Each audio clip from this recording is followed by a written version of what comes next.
जो इमरान मसूद जी हैं, वो जनता से संपर्क में रहे, जुड़े रहे, उन्होंने बहुत कार्य भी करे हैं जनता के, तो जनता उसे एकदम सिरे से भी नकार नहीं सकती। क्योंकि मोदी जी की मैंने पूरे देश में वर्किंग देखी है, योगी आदित्यनाथ जी की देखी है, तो उन्होंने कभी किसी शहर के साथ पक्षपात नहीं करा। इससे पहले भी हमारे शहर के अंदर हमारे सांसद फजलुर रहमान जी रहे हैं, तो इतना विकास कार्य हमारे किसी भाजपा के सांसद ना होने के बाद भी, फजलुर रहमान जी के होने के बाद भी यहाँ पे कार्य हुआ। राहुल गांधी को बहुत अच्छा नेता कहता है अगर वो सिर्फ शिक्षा और बेरोजगारी के मुद्दे पे रहते।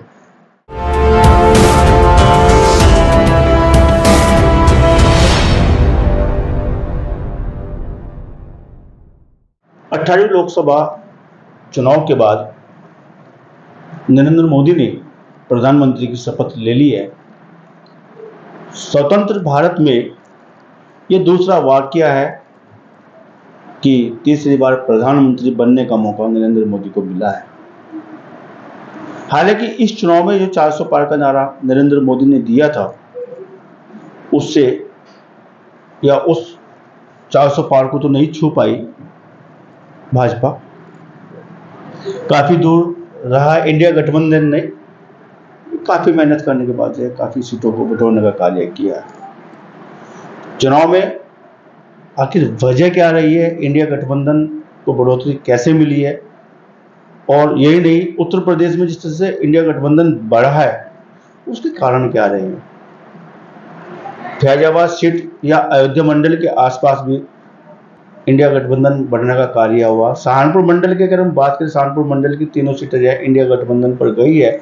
हमारे साथ बातचीत करेंगे, चर्चा करेंगे। बजाज शहीदगंज के अध्यक्ष अभिनव अग्रवाल हमारे साथ में हैं और एक विश्लेषण भी से रहेगा कि जो आखिर वजह क्या रही है, हिंदू मत वोट प्रतिशत जो आना चाहिए था बीजेपी की तरफ, उसमें कमी आखिर क्या रही है। अभिनव अग्रवाल जी, आपका जो बहुत बहुत स्वागत है। आपका भी बहुत बहुत स्वागत है। शुरुआत यही से करते हैं कि प्रधानमंत्री के रूप में जो नरेंद्र मोदी जी ने तीसरी बार शपथ ले ली है, उनकी शपथ को कैसे देखते हैं आप? बहुत हर्ष और उल्लास की बात है देश के लिए, और बड़े भावी प्रधानमंत्री है, और मैं बहुत मुबारकबाद देना चाहूँगा देशवासियों को भी, प्रधानमंत्री जी को भी, कि वो इसी निष्ठा भाव और इतनी ताकत के साथ, उतनी जोश उल्लास के साथ अपने देश के लिए कार्य करते रहें। लेकिन जिस तरह का नारा उनका आया था चुनाव से पहले, अब की बार 400 पार, बड़ी उम्मीदें थी उनको जो है पूरे देशवासियों से कि जो है इंडिया गठबंधन इतना नहीं चल पाएगा इस चुनाव में, और बीजेपी समर्थित गठबंधन जो आगे बढ़ने का कार्य होगा, 400 सीटों पर जो पार पा लेंगे। वजह क्या रही है कि 400 पार का आंकड़ा छू नहीं पाए, काफी दूर रहे हैं इस बार नरेंद्र मोदी बीजेपी। देखिए, तीसरी बार प्रधानमंत्री बनने जा रहे हैं, बहुत बड़ी जीत दर्ज है। अब तक के इतिहास के अंदर दूसरे ऐसे प्रधानमंत्री हैं जो तीसरी बार दर्ज करने जा रहे हैं ऐसी जीत। और 400 पार का नारा तो जैसा मोदी जी ने भी कहा कि भाई हमने अपने कार्यकर्ताओं में जोश बढ़ने के लिए ये सब कहा, लेकिन मैं नहीं मानता कि ये कोई एनडीए या बीजेपी की कोई हार है। ये भी बहुत बड़ी जीत है। और आपको पता ही है कि हमारे देश के अंदर जातिगत समीकरण बहुत ज़्यादा हैं, और विपक्ष भी बहुत उम्दा तरीके से लड़ा है। ऐसा नहीं है कि पिछली बार और इस बार के राहुल गांधी में बहुत अंतर दिखाई दिया है लोगों को। उन्होंने जैसे भारत जोड़ो यात्रा करी है, तो सब चीज़ें इसमें मायने रखती हैं कि विपक्ष ने भी बहुत ताकत लगाई है और मोदी जी ने भी बहुत कार्य किया है। पिछले बार आपने इंटरव्यू में कहा था कि जो लानत है देशवासियों को, अगर ऐसे व्यक्ति को जब वोट के लिए निकलना पड़े, वोट मांगना पड़े, उनको बोल देना चाहिए था देशवासियों को 2 महीने के लिए आप घर बैठे हम इसके लिए चुनाव के लिए काम करेंगे। क्या जिस तरह की आपको उम्मीदें थी देशवासियों से, आप लानत भरे शब्द भी देशवासियों के लिए परोस दे रहे थे, तो कहीं ना कहीं आपकी उम्मीदें पर देश खरा नहीं उतर पाया। मोदी जी को जो सम्मान इस चुनाव में मिलना चाहिए था, क्या कुछ कमी रही है उसको लेकर जाए? फिर मैं उसी बात को दोहरा रहा हूँ। देखिए, मैं आज भी उन्हीं शब्दों पे कायम हूँ, लेकिन आप देखिए हमारे देश के अंदर ना नेगेटिव नैरेटिव जो फैलाया जाता है, कांग्रेस पार्टी ने नेगेटिव नैरेटिव भी बहुत ज़्यादा फैलाया। शायद मैं राहुल गांधी को बहुत अच्छा नेता कहता अगर वो सिर्फ शिक्षा और बेरोजगारी के मुद्दे पे रहते। उन्होंने कहा कि क्या नाम 400 पार आएंगे तो ये संविधान खत्म कर देंगे। क्या अब चुनाव खत्म हो गया, राहुल गांधी देश को जवाब देंगे कि भाई आप चुनाव क्या नाम ये संविधान खत्म कैसे कर देंगे? क्या उन्हें पता भी है कि संविधान खत्म कैसे होगा इस देश के अंदर? कोई तरीका ही नहीं है क्या नाम संविधान खत्म करने का। और मैं कहूँगा कि चुनाव आयोग को भी इन चीज़ों पे एक्शन लेना चाहिए कि आप संविधान खत्म करने की बात कर रहे हैं, किस बेस पे कर रहे हैं आप संविधान खत्म करने की बात? और हमारे देश के अंदर 40% ऐसा तबका है जो आज भी शिक्षा से बहुत दूर है, जो आज भी बहुत गरीबी और मेहनत की ज़िंदगी जी रहा है, जो मेहनत करता है, रोज़ कुआं खोदता है, रोज़ पानी पीता है, उसके पास समय नहीं है ये पता करने का कि संविधान खत्म होगा या नहीं होगा, लेकिन वो डर जाता है। और डर की राजनीति इस देश के अंदर पुराना तरीका रहा है नेताओं का, और क्या नाम, डर की राजनीति खेली और आपने 40% लोगों को डराया और उन्हें लगा कि संविधान कहीं खत्म ना हो जाए, इसलिए मोदी को वोट। कहीं ना कहीं काला धन वापसी आने वाला था 2019 के बाद। तो अगर कैलकुलेशन जो बीजेपी ने निकाली थी, 15 लाख भी खाते में आ रहे थे। चुनाव के बाद बोल दिया गया, अमित शाह का बयान आता, चुनावी जुमला था। तो चुनाव में तो इस तरह की बातें हमेशा रहती है। इस बार संविधान का वास्ता दिएगा, पिछली बार 15 लाख का वास्ता दिएगा। तो ये तो जो एक राजनीतिक बयान होता है, तो क्या इसको जनता को नहीं समझना चाहिए? आपने चुनाव आयोग की भी बात की है कि चुनाव आयोग को भैया इस तरह के बयानों को अनवांटेड बयान जो इस तरह के आते हैं, बेवजह के जो बयान आते हैं, उन बयानों पर भी कहने के प्रतिबंध लगाना चाहिए। मैं क्या वजह है कि ऐसे बयानों को लेकर जाए चुनावी नैया पार करने का जो ये लोग माहौल बनाते हैं, राजनीतिक सियासी लोग जो बनाते हैं, इसके लिए आखिर जो जनता को कब तक बगलाया जाएगा? देखिए, मैं किसी पार्टी विशेष की बात नहीं कर रहा हूँ। जैसा कांग्रेस करती है ऐसे ही मोदी जी ने भी एक नैरेटिव फैलाया कि मंगलसूत्र ले लेंगे और उसके बाद क्या नाम, तुम्हारा ये छीन लेंगे, वो छीन लेंगे। ये सब नेगेटिव नैरेटिव हैं। इससे जनता को फ़ायदा कुछ नहीं होता, नुकसान ही होता है, और उसका विकास की तरफ से मुद्दों से हटके किसी और मुद्दे पे चला जाता है उसका चुनाव। अब अगर मेरे को किसी पार्टी के विशेष प्रतिनिधि को चुनना है तो मैं वहाँ पे मंगलसूत्र और इन सब चीज़ों में उलझूंगा, या मैं वो देखूंगा कि इसने विकास कार्य किया है या ये मेरे बारे में आने वाले मेरे फ्यूचर के लिए अच्छा करेगा या नहीं करेगा।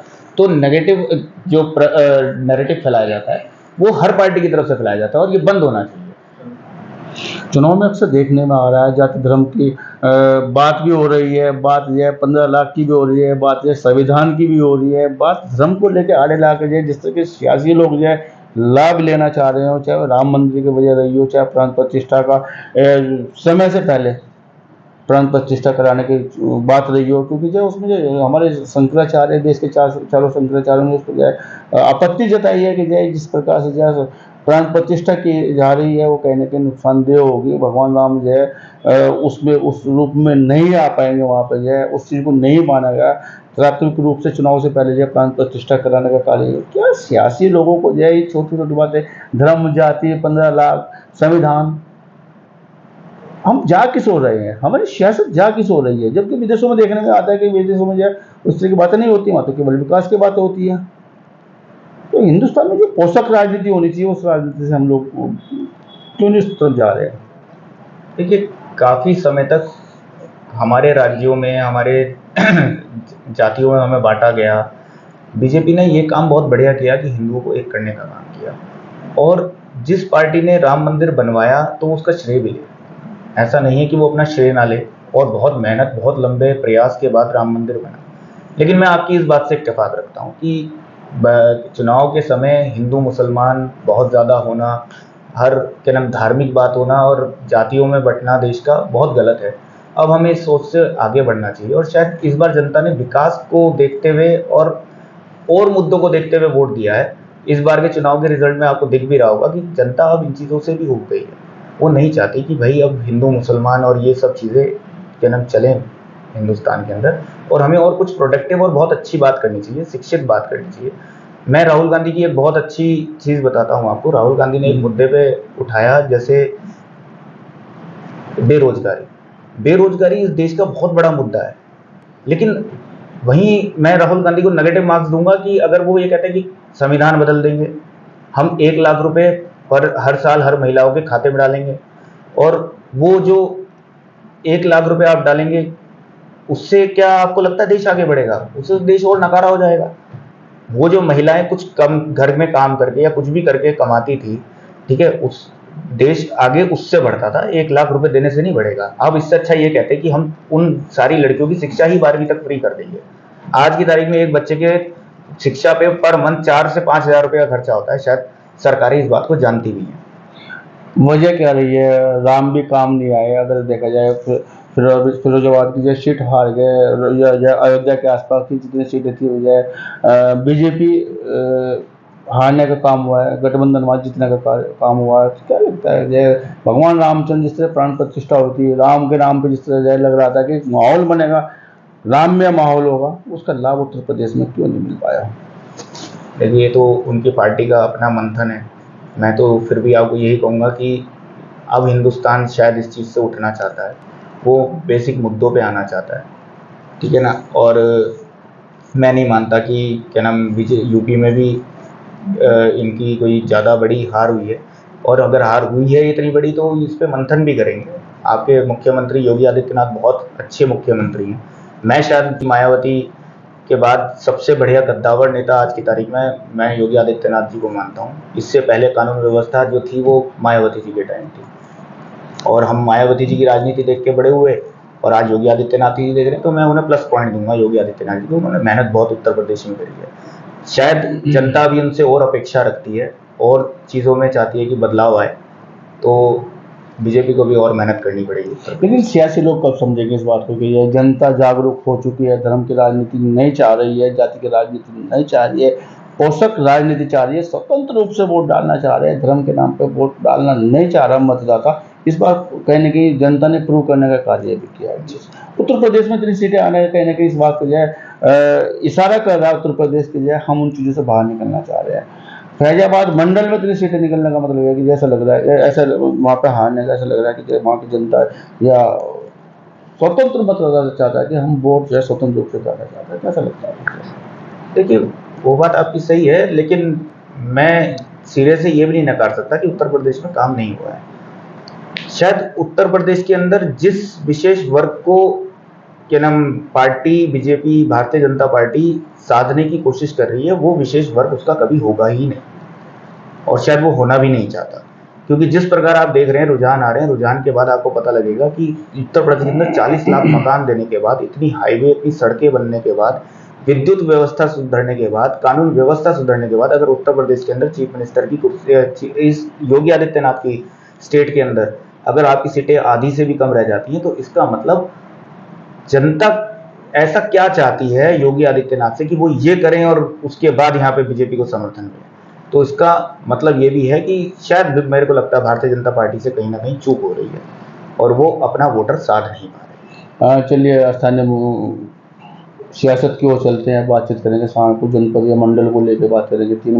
हमारे मंडल में 3 सीट आती हैं, मुजफ्फरनगर भी आ जाती है, हमारे मंडल में कैराना सीट रहती है, और हमारे मंडल में सहारनपुर 20 सीट लोकसभा सीट रहती है। तीनों सीटों पर जो है भाजपा का जो है सफाया हो गया, गठबंधन प्रत्याशियां चुनाव जीतने का काम हुआ। तो क्या वजह रही है कि जो यहाँ पे जब सियासत का एक उपजाऊ भूमि, धर्म की उपजाऊ भूमि, जाति की उपजाऊ भूमि है, क्या वजह रही है कि जो है यहाँ पे जो है बीजेपी को जो है समर्थन न मिल पाने का? वही बात है, जातिगत समीकरण। उत्तर प्रदेश के इस क्षेत्र के अंदर तीनों सीटों पे आपको दिख ही रहा है कि जातिगत समीकरण है। आपने एक फेक नैरेटिव फैलाया कि संविधान बदल देंगे। यहाँ की सीटों पे 2 ही बहुसंख्यक वोटर है, एक क्या नाम मुस्लिम जाति से आता है और एक आता है अति पिछड़ा वर्ग जो आता है हमारा SC कहते हैं जिसे हम। वो वर्ग को मिलाने के बाद एक जातिगत समीकरण ऐसा बन जाता है कि अगर वो इकट्ठा वोट डालेगा तो एक कैंडिडेट को एक तरफा वोट पड़ेगी। और मैं कहता हूं कि राहुल गांधी इस चीज को भुनाने में कामयाब हुए हैं कि 400 पार आते ही संविधान बदल जाएगा, और वो वर्ग घबराया और उसने वोट दूसरी तरफ डाला।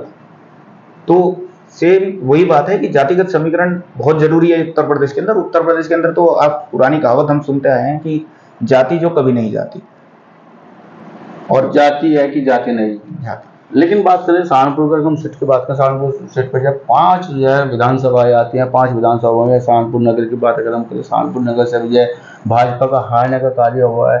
जिस तरह का प्रयोग जो है भारतीय जनता पार्टी ने किया है, एक कद्दावर नेता जो है संजय गर्ग जी जब चुनाव से पहले आ जाते हैं, भाजपा का विधायक यहाँ पे हैं, बात हम बेट की तरह, बेट में जो है चुनाव हार के बीजेपी निकलती है, देहात में चुनाव हार के बीजेपी निकलती है, रामपुर में लमसम में रहती है, देवन में थोड़ा बढ़ आ रही है। तो ऐसे में क्या हालात रहे हैं, क्या वजह रही है कि जो क्या कि जो बीजेपी को उतना 2019 हारे हैं, 2024 हार गए हैं विधानसभा चुनाव में, जबकि बीजेपी यहाँ से जीती है नगर की अगर हम बात करें। 5 विधायक हमारे जो यहाँ पे गंगो में विधायक, हालांकि गंगो कैराना का हिस्सा है, नकुल कैराना का हिस्सा है, लेकिन 3 विधायक तो बीजेपी के यहाँ से निकल कर आ रहे हैं और लोकसभा चुनाव हारे जा रहे हैं। क्या वजह मानते हैं स्थानीय राजनीति की हम बात करेंगे? देखिए, वो तो उसमें ये मंथन करना तो राघव लखनपाल जी का काम है, जो यहाँ के सांसद के लिए लड़ रहे थे, कि उन्हें किस वोटर ने वोट दिया है, किसने नहीं दिया है, कहाँ उनसे चूक हुई है, कहाँ पार्टी कमज़ोर पड़ी है। ये सब पे मंथन अभी मेरे ख्याल से पार्टी कर ही रही होगी, ठीक है ना। और ऐसा भी नहीं है कि इमरान मसूद ने अपने करियर में पूरे 14-15 साल बाद अपना वनवास तोड़ा है, और जनता का बहुत स्नेह इमरान मसूद की तरफ भी है।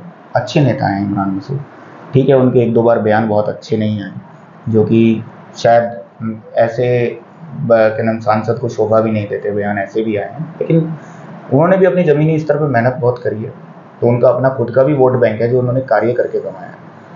तो मैं तो ये कहूँगा कि जो जैसी मेहनत पटल पे करेगा उसको वैसा रिजल्ट जनता दे देती है। अब जनता इतनी बेवकूफ़ भी नहीं रही है कि वो सब मुद्दों को इमोशनली ले।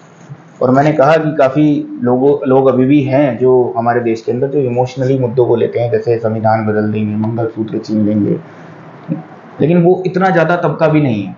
तो धीरे धीरे जब देश और 5-10 साल बाद पढ़ा लिखा होगा, पढ़ेगा, शिक्षित होगा, तो ये सब चीज़ें मुद्दे आपको अपने आप ही धूमिल होते दिखाई देंगे, कि कहीं मस्जिद पे वोट मांगा जाएगा या कहीं राम पे वोट मांगा जाएगा, तो वो सब धीरे धीरे 10 साल बाद इस देश से वैनिश ही हो जाएगा एक तरीके से। धर्म की राजनीति से बाहर आना चाहता है देश, अब आप ये कहना चाह रहे हैं, लेकिन देखा जाए तो जैसे सहारनपुर में जाए उन इलाकों में से इमरान मसूद को जाए बहुत ज़्यादा वोट मिलने का कार्य हुआ, जो हिंदू बाहुल्य इलाके जो कभी माने नहीं जाते थे यहाँ की जय गठबंधन प्रत्याशी को वोट मिलेगा, तो उसकी क्या वजह आप मानते हैं? हालांकि आप खुद कह रहे हैं कि जय काम जय राघव लखनपाल का, लेकिन सियासी चर्चा कर रहे हैं तो कहीं ना कहीं उसमें हम आंकलन तो कर सकते हैं। दूसरी बात ये भी है कि जय इमरान मसूद की जो छवि बनाई गई थी 2014 से 2024 तक की जो छवि है, क्या उसको जो है हाथ में कलावा बांधने का, मस्तक पे तिलक लगाने का, चुंदरी गले में डालने का, राम की चौपाइया गाने का, राम का वंशज बनाने का इस चुनाव में पूरा पूरा भरपूर लाभ उनको मिला है? नहीं, मैं ये जानता हूँ कि इमरान मसूद की बहुत टाइम से 14-15 साल से सहारनपुर में वर्किंग बहुत अच्छी है, और ये कहने में मेरे को कोई संकोच नहीं है, क्योंकि मैंने इमरान मसूद को वर्किंग करते हुए भी देखा है। बहुत बार मेरी मुलाकात भी हुई है इमरान मसूद जी से, और इमरान मसूद जी ने जो अपने धरातल पे काम किया, कोविड के टाइम भी उन्होंने बहुत सहयोग किया लोगों का, सिलेंडर पहुँचाए, राशन पहुँचाया घर पे, तो जनता उनके साथ जुड़ी है। और ऐसा कुछ नहीं है कि हिंदुओं के मन में कि वो मुसलमान है तो हम उन्हें वोट नहीं देंगे या उसमें नहीं देंगे। देखो, जो आदमी दिल से जुड़ा हुआ है उसके साथ वोटर एकदम से चला जाता है उसकी तरफ। और जो इमरान मसूद जी हैं, वो जनता से संपर्क में रहे, जुड़े रहे, उन्होंने बहुत कार्य भी करे हैं जनता के, तो जनता उसे एकदम सिरे से भी नकार नहीं सकती। तो शायद मेरे ख्याल से वो उनका करा हुआ 13-14 साल की मेहनत उनके काम है। उम्मीदें बहुत हैं इमरान मसूद से, क्योंकि जो है वो लंबे समय से जिस तरह की वर्किंग कर रहे थे, लोगों से उनको जुड़ाव भी रहा है। आपने कोविड का जिक्र किया, कोविड में बड़ा काम उन लोगों ने किया है, लेकिन सदन में जाके क्या सहारनपुर की बड़ी आवाज़ बन सकते हैं, या सत्ता से अगर जीत के जाते हैं, राघव लखनपाल जाते तो विकास ज़्यादा हो जाता, या ब्रेक लगाने का काम होगा? जब विपक्षी उम्मीदवार यहाँ से जीत कर गया है, सहारनपुर को जितनी आवश्यकता थी जीत की, जितनी उम्मीदें थी यहाँ जीत के बाद विकास की, क्या वो पहिया दौड़ेगा या ब्रेक लगने का काम होगा जब यहाँ से विपक्षी एक सांसद यहाँ निकल के गया?